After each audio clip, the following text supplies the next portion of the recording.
Hey everybody, welcome to Office Hours. I apologize if you hear some panting. I'm currently traveling right now, which is also why I'm not in the new setup in office that I made a big deal about making.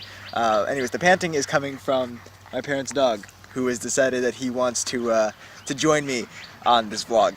Last week we talked about the summit between Kim Jong-un and President Trump and whether or not that would lead to the eventual disarmament or the eventual denuclearization of the Korean Peninsula, the disarmament of North Korea's nuclear stockpile. I think he's trying to talk to his girlfriend. She lives next door. You guys have some comments and I have some responses here in this very Viridian setting, so let's go for it.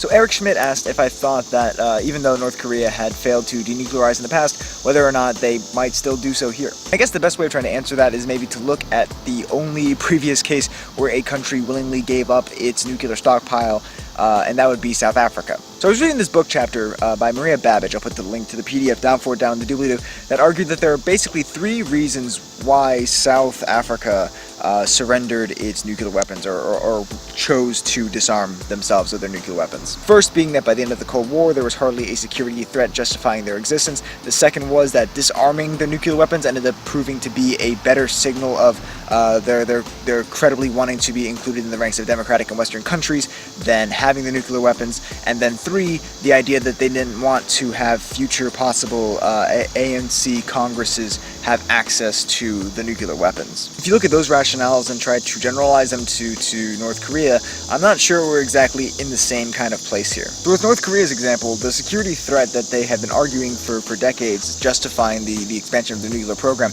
has been the United States. And the United States aggression, at least in their eyes, really isn't necessarily magically abated since they've acquired nuclear weapons. From the media that I've been reading, North Korea is trying to position itself as saying that because their nuclear arsenal is complete, they no longer feel threatened. They've secured their interests, so sure, they're going to go ahead and denuclearize. You kind of see why that seems a bit illogical, right?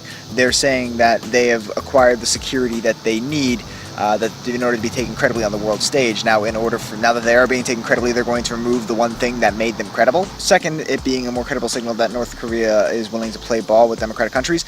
It doesn't really seem like North Korea really wants to play too much ball with other democratic countries. Its primary associations are like China and Russia, right? It's not necessarily like they are buddy-buddy or trying to be buddy-buddy with Western democratic countries. But I do know that the nuclear stockpile has been a thorn in China's side, so it could be that maybe they are trying to signal that better cooperation with China as opposed to maybe with other democratic countries. So that's possible, at least. And going to the third reason, there's not really much reason to think as of now that there's a massive amount of instability in the Kim regime, right? So they don't need to worry about future administrations having these weapons and using them irresponsibly or in ways that they perceive to be irresponsibly. If China is the one predominantly pushing this and North Korea wants to align itself closer with China and also conditioned on the idea that China is providing them with security as well as, the United States providing them with security promises, maybe in those instances it becomes a more plausible proposition. I think it's possible. I think there's a chance that it can happen. I'm not going to give like a 0% chance of it happening, but considering how past talks have gone down, right? I mean, I'm also not going to give it too high of a chance. I would give it 30%, but I mean, take that for what it's worth. Curtis Kim said that he appreciated the nuance of the video, and I appreciate your appreciation, I guess. I always strive to try to include that in that. And then also said that a lot of what Kim is doing can also be seen as rational from his perspective, seeing, what kind of concessions the United States are willing to surrender and seeing if the United States is itself willing to play ball with them. And also the idea that the suspension of war games may not necessarily be as large of a concession because it's happened before, and worst case scenario, we could always just restart. I think there's something to this, especially this first point. I think we have a tendency to mischaracterize people as being maniacal or irrational when they're merely just adversarial. There's definitely a fair amount of psychological profiling that one can do that can maybe lead the impression rather that Kim and the Kim dynasty is not necessarily the most mentally stable or as stable as we would like. But that doesn't necessarily mean that they're incapable of pursuing things rationally, and I think that just about everything that Kim is doing in this case is pretty darn rational. He's securing major concessions from the United States. He's being recognized more prominently on the world stage. He's trying to find ways to be able to lessen the economic burdens that have been placed on him due to sanctions. I mean, everything he's doing in this case is definitely rational. Like it's I don't want to use the word calculated so much, because it kind of gives the sense that people are thinking like 15 steps ahead. That, I mean, just like unless your name is Gary Kasparov, right? You're not. But it does seem to be stemming from a place of rational thought and in trying to figure out the means to maximize the outcome on their end. So no, it's not. I don't think that Kim is acting irrationally so much. But I question whether or not the concessions that he surrendered has justified the size of the concessions that the United States has given. Although I do agree with your point that maybe just the term major is perhaps a tad, I don't want to say misleading, but doesn't fully encapsulate it, because while it is a big concession, especially symbolically, it's not necessarily a permanent one. It's not one that could not be reversed. And that's probably a smart strategic move on the part of the Trump administration. He's having fun.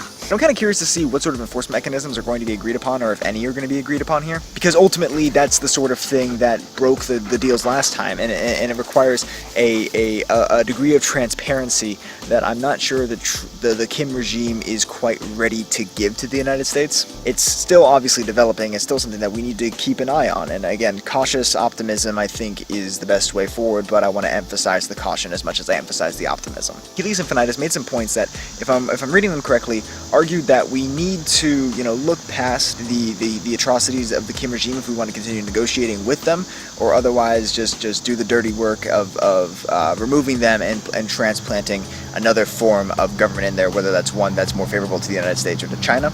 Part of me agrees with this, but there's also part of me that wants to kind of push back here. Like, if you're going to engage in negotiations with an actor that very few people think are acting in moral ways towards the citizenship, you're obviously going to have to be a little pragmatic and maybe not bring up those things in the negotiations. Like, there's a certain point where idealism does have to stand aside for pragmatism, but on the other hand, there are also ways of doing so that doesn't openly call them out and then further legitimate them or cast them in the most favorable light. So like when the Clinton and Bush administrations engaged with North Korea on the more diplomatic end, because the Obama administration had this policy of not engaging while they were doing the kind of more blustery actions. Like, when they were negotiating, they had to obviously do so with the knowledge that there were rights violations going on there, but that they weren't going to have to be the core thing that was being pushed forward, or else the negotiations were going to have to break down. That was a pragmatic decision that they had to do. But there's a really big difference in what Clinton and what Bush did and what President Trump did. What President Trump did not only acknowledge the fact that these human rights violations are happening, but almost basically legitimated them, and saying that, Kim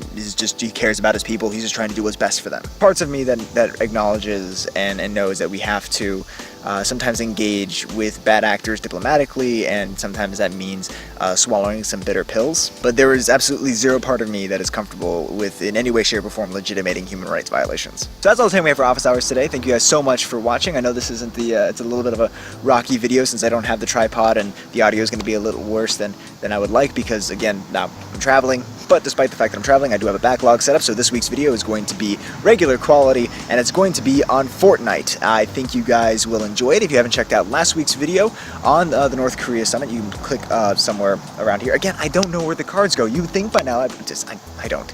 But anyways, I'm going to put a card for it somewhere and a link for it down in the description. Sources for everything is always down in the doobly below, as well as links to Facebook, Twitter, and the blog. Before I see you guys out there as well.